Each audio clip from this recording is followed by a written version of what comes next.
বাংলাদেশ। প্রথমেই কৃষি সম্পর্কে বলবে ফারহান।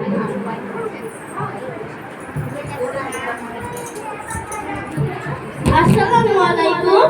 আমার নাম ফারহান জামান। আমি চতুর্থ শ্রেণীর বাংলা মাধ্যমে পড়ি। আজকে আমি কৃষিকাজ নিয়ে উপস্থাপনা করব। বাংলাদেশের ইতিহাস, ঐতিহ্য, সাংস্কৃতিক জীবনধারা একটি ঐতিহাসিক আদর্শের ফসল। বাঙালি রয়েছে 12 মাসে 13 পার্বণ। বাংলাদেশ ষড়ঋতুর দেশ। প্রত্যেক ঋতু রয়েছে ভিন্ন ভিন্ন আনন্দঘন বৈশিষ্ট্য। গ্রীষ্মের প্রচন্ড তাপদাহ, বর্ষার অফুরন্ত বৃষ্টির ধারা, শরতের রূপসী আকাশ, হেমন্তে মাঠভরা ফসল, শীতের শীতল হাওয়া, ভোরের শীত শিশির আর বসন্তে ফুলে ভরা বাগান। প্রথমে গ্রীষ্মের কথাই ধরা যাক। গ্রীষ্মে কি প্রচন্ড গরম, রোদের অসহ্যতা, যদি পথে বের হতেই হয় তাহলে ছাতা নিয়ে বের হতে হয়। গরম যতই হোক গ্রীষ্মকে কিন্তু মধুমাস বলা হয়, কারণ এ সময় মধুর মতো মিষ্টি নানা ফল পাওয়া যায়।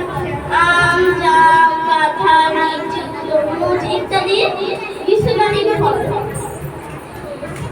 এই ফলের সমাহার তাদের উপকারিতা নিয়ে আমি একটি কবিতা বলেছি। আম খেলে ঘুম হয়, জাম খেলে রক্ত, আম খেলে হয় জানি যার মন শক্ত, ওষুধ খেতে আনারস পেঁপে, পাকা কলা লিচু খেতে দিতে পারে পেঁপে আর কাঁঠালেতে বেড়ে যায় জনিক, জলপাই তেঁতুলেতে জিভে আসে পারে। গ্রীষ্মকালে খুব তাপদাহ হয়, তাই সকলের এই সময় ধীরে ধারা সুতির কাপড় পরা উচিত, সে সঙ্গে বেশি পানি খাওয়া উচিত।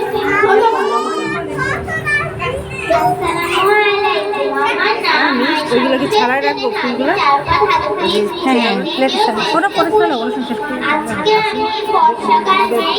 নামতে পারলাম এরকম পাবো এখন মিস করলাম দেখবে না বাচ্চারা থাকবে না।